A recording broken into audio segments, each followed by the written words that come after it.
Amerika Serikat terus menggaungkan niat negosiasi dengan Iran. Ajakan ini disampaikan di tengah gempuran yang terus menyasar Iran. Apakah gempuran ini bagian dari upaya untuk memaksa Iran mengikuti skema negosiasi yang dibawa Presiden Amerika Serikat Donald Trump yang mengklaim Hormuz sudah dibuka pada Rabu ini? Kita akan membahasnya bersama Fauzia Cempaka Timur, analis senior Indo-Pacific Strategic Intelligence, dan juga Dean Attase Pertahanan di Iran tahun 2009 hingga 2012, Majen TNI Purnawirawan Budi Pramono. Selamat petang Prof Budi dan juga Mbak Cempaka. Saya akan langsung ke Prof. Selamat petang, selamat sore. Prof Budi, kalau kita dengar informasi terbaru, kesepakatan sudah terjadi dan Selat Hormuz sudah dibuka. Apakah ini bisa dipertanggungjawabkan kebenarannya, Prof, menurut Anda? Tidak bisa dipertanggungjawabkan kebenarannya, karena kita sudah tahu polanya Trump itu seperti apa. Jadi untuk saya sampaikan bahwa bisa dipertanggungjawabkan dari sisi mana, karena sudah terpola. Polanya Trump itu seperti apa sih? Polanya Trump itu kan memberikan tekanan. Tekanan militer, tekanan ekonomi, tekanan politik, dan lain sebagainya. Kemudian jeda. Nah, jeda ini untuk apa sih? Jeda ini untuk testing the water, untuk sampai sejauh mana keterukuran daripada tekanan tersebut. Setelah itu lakukan diplomasi. Nah, diplomasi tentunya dia koersif diplomasi, as usual, seperti biasa, itu yang dilakukan oleh Trump. Nah, setelah itu baru dia klaim kemenangan, bahwa apa yang dilakukan dengan diplomasinya itu dijual ke dalam negeri, bahwa ini merupakan kemenangan bagi kita. Nah, itulah yang saya sampaikan bahwa ini tidak bisa dijamin. Oke, Sebetulnya, Mbak, memang kalau menurut saya, memang ada sih ruang kompromi itu. ya. Ruang kompromi itu akan ada, Mbak, kalau Amerika menurunkan dari transformasi Iran menjadi pengendalian ancaman, diturunkanlah. Nah, kalau dari sisi Iran, Iran memang ya mau nggak mau dia menerima keterbatasan-keterbatasan yang diberikan. Ini semua kenapa? Karena dia ingin menahan atau menjaga kedaulatannya, Oke, tapi menjaga sebelum kita ke ekonominya, sana, Prof. menjaga rezimnya. Sebelum kita ke sana, Prof, artinya apa yang disebut bahwa sudah ada negosiasi yang menuju ke arah positif, negosiasinya sudah semakin dekat, itu sementara hanya klaim Amerika Serikat saja? Ya, itu klaim Amerika Serikat. Kenapa? Karena setiap dia melakukan diplomasi, itu yang dilakukan adalah koersif diplomasi, carrot and stick. Di satu sisi dia memberikan tekanan, di satu sisi dia memberikan, di sisi lain dia juga memberikan way out-nya seperti apa. Ya. Tapi way out yang diberikan ini ke Iran, Iran terkesannya ini kok memaksa apa mengajak perundingan, tapi kok paksaan banget. Jadi itulah yang kita selalu sampaikan koersif diplomasi. Nah, koersif diplomasi ini sudah terpola. Nah, kesepakatan-kesepakatan mungkin ada.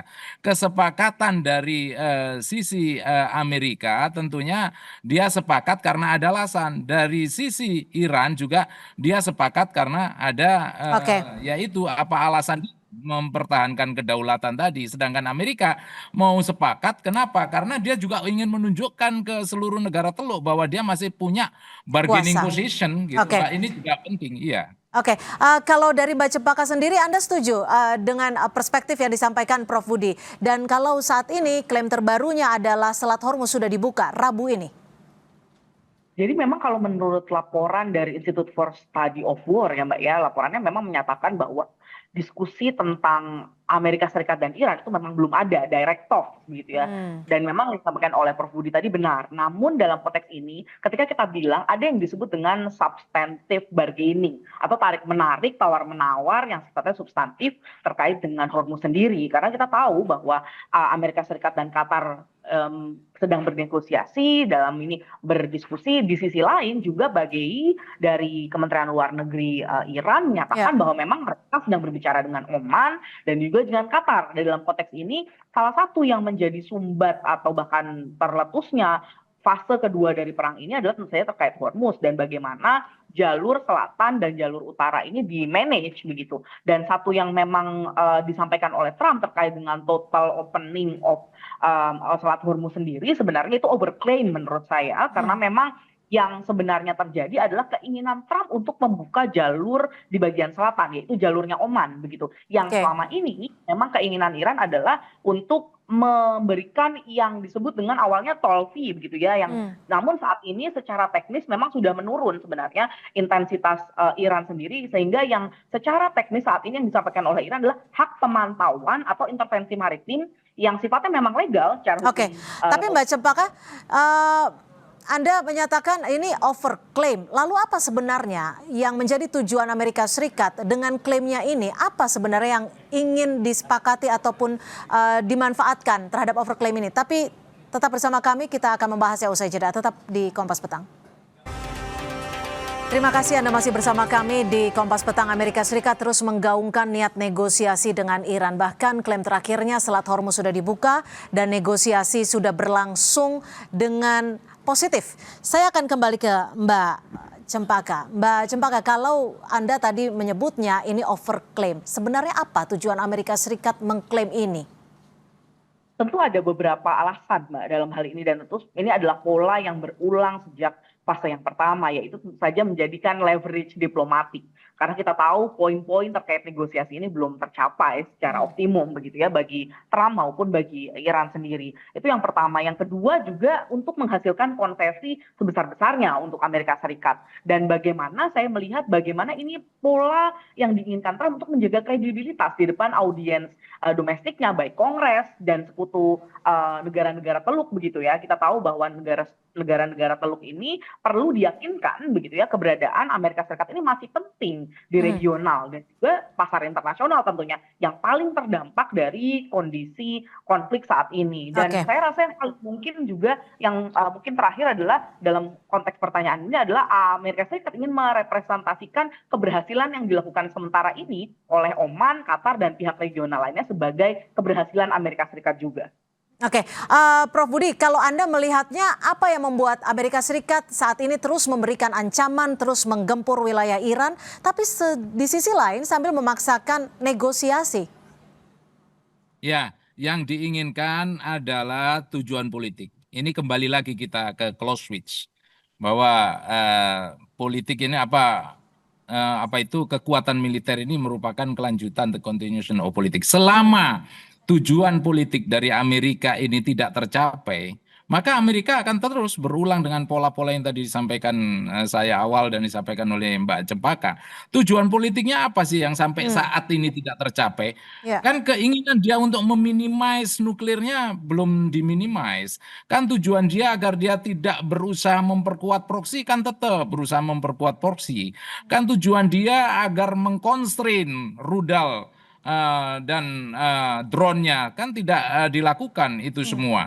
Tujuan dia untuk membuka Hormuz sebagai jalur internasional kan tidak dilakukan oleh dia. Nah, selama tujuan politik ini belum tercapai bagi Amerika, ya Amerika akan terus berulang-ulang. Ini semua serangan yang ada dan lain sebagainya. Ini kan hanya tujuan taktis, capaian-capaian taktis Amerika, fasilitas energinya dihancurkan, kemudian ekonominya juga dibuat morat-marit. Ini baru taktis. Tujuan politiknya belum tercapai. Jadi makanya wajar kalau sampai detik ini saling mengklaim dan klaimnya dia itu diakui ke Amerika itu pengen bahwa kesepakatan yang ada itu diakui sebagai kemenangannya. Nah, Iran kesepakatan yang ada, Iran ingin diakui oleh dunia bahwa ini bukan penyerahan. Nah, yang seperti itu apa ada penyelesaian? Saya pikir ini never ending solution, saya pikir. Tapi kalau Mbak Cempaka sendiri, Anda melihatnya bagaimana Trump mengelola konflik dengan Iran ini? Kalau tadi Prof Budi menyebutkan bahwa bisa jadi loh ini akan terus berlanjut ketika tujuan yang diinginkan Amerika Serikat belum juga didapatkan. Satu kelemahan yang memang merupakan bagian kelemahan dari gencatan senjata sebelumnya begitu ya Mbak ya, dan negosiasi di Burgenstock, Swiss adalah memang tidak ada yang disebut dengan oleh Trump sebagai parameters of a deal. Artinya tidak ada poin-poin teknis terkait dengan beberapa poin yang disepakati, sehingga yang terjadi pada serangan pada konteks Amerika Serikat ke Iran maupun balasan dari Iran ke Amerika Serikat menurut Trump adalah bahwa memang adalah karena tidak adanya parameter soft deal, sehingga saat ini yang diinginkan oleh Trump adalah pembuatan atau pemastian terhadap parameter dari deal-deal ini begitu. Namun terutama terkait dengan Selat Hormuz. Namun kalau kita lihat memang tidak ada saya rasa tidak ada direction atau direksi terkait dengan serangan berikutnya yang dilakukan oleh Trump. Kenapa? Karena pola entrapment escalation, artinya eskalasi yang terus meningkat, artinya yang dilakukan oleh Trump harus lebih besar lagi serangannya dari serangan terakhir yang kita tahu cukup besar juga. Kita tahu ada beberapa kali dalam hari yang lalu begitu ya yang cukup besar. Jadi entrapment ini artinya Trump terjebak untuk terus meningkatkan eskalasinya. Nah, sekarang pertanyaannya, apakah secara militer Trump memang Amerika Serikat sendiri secara militer memiliki kemampuan, masih memiliki kapasitas, interceptor dan lain sebagainya untuk melakukan serangan yang lebih tinggi daripada serangan yang terakhir kemarin, Mbak. Oke, tapi kalau menurut Anda sendiri, dari perspektif Anda, apakah ada target-target Amerika Serikat dan juga Israel yang saat ini memang belum tercapai, ataupun mana saja yang sudah tercapai? Kalau kita bicara tentang Israel, kita tentu lihat baru fase kedua ini Israel tidak dilibatkan secara militer, Mbak. Artinya tidak ada serangan menuju Israel, dan Israel pun tidak melakukan bantuan serangan yang sifatnya berasal dari Israel sendiri. Itu yang pertama, Mbak. Namun kalau kita lihat dari Amerika Serikat sendiri, yang memang perlu diwaspadai adalah bagaimana pelebaran atau spillover yang mungkin terjadi itu mungkin tidak melibatkan Israel, tapi justru melibatkan negara-negara Teluk dan negara-negara Arab. Kita tahu kemarin beberapa kali terjadi serangan yang gabungan antara Amerika Serikat dan Saudi Arabia. Ini belum pernah terjadi sebelumnya di fase pertama begitu ya. Nah, ini hal-hal ini yang menurut saya justru menjadi poin yang perlu diwaspadai begitu, Mbak. Dan ketika kita bicara tentang target-target, maka tentu saja yang paling penting untuk diselesaikan adalah terkait dengan Selat Hormuz yang juga merupakan pemantik dari fase kedua ini, Mbak. Oke, Prof. Budi, kalau klaimnya Amerika Serikat, klaimnya Donald Trump adalah Selat Hormuz sudah dibuka saat ini, Rabu ini.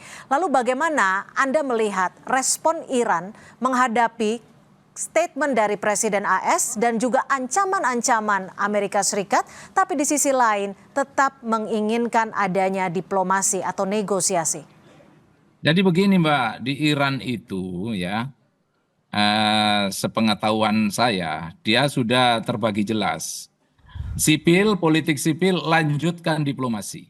Tapi IRGC dia tetap tegak, kokoh, tegar untuk membalas serangan, tetap tegar untuk mempertahankan rejim, dan dia tetap steady like the rock untuk mempertahankan kedaulatannya. Jadi tapi secara kemampuan, amunisi, kekuatan senjata itu masih mumpuni, Pak? Masih mumpuni. Kenapa demikian? Buktinya sampai detik ini Iran tidak rata dengan tanah. Artinya apa? Ya dia mempunyai kemampuan-kemampuan yang selalu saya sampaikan. Untuk conventional warfare, for sure, nggak ada ceritanya Iran mau memenangkan itu. Mau memenangkan airstrike, nggak ada ceritanya. Mau memenangkan naval strike, nggak ada ceritanya. Tapi kalau pembalasan setelah itu membuat musuh berhitung, itulah tujuan Iran. Makanya Iran tidak berkeinginan untuk conventional warfare yang menang. Tapi dia berkeinginan agar Iran diperhitungkan secara global. Iran diperhitungkan mampu menahan international energy security, dalam hal ini minyak, oil, dan lain sebagainya itu. Dan Iran percaya oleh dunia bahwa dia tidak mudah dikalahkan. Inilah yang menjadikan negara-negara Teluk, walaupun Yordan kemudian dia dilakukan serangan dan lain sebagainya, dia tidak merasa atau dia tidak ingin untuk terseret ke dalam perang besar. Amerika menyerang Iran, sangat tidak mau ini Yordania. Kenapa? Karena dia sadar, sesadar-sadarnya bahwa rudalnya Iran itu coveragenya sampai ke sana. Kalau itu dia lakukan, maka ya nanti domestiknya dia semakin tidak percaya dengan pemerintahan yang ada. Jadi sekali lagi, dengan Iran ini harus unik, Mbak. Ya. Semua negara-negara Middle East berhitung secara cermat agar yang disampaikan Mbak Cempaka spillover tadi tidak membesar menjadi perang regional. Itu, Mbak, kalau menurut saya. Oke, baik. Terima kasih atas perspektif Anda, Prof. Budi Pramono dan juga Mbak Fauzia Cempaka sudah berbagi perspektif di Kompas Petang. Selamat sore.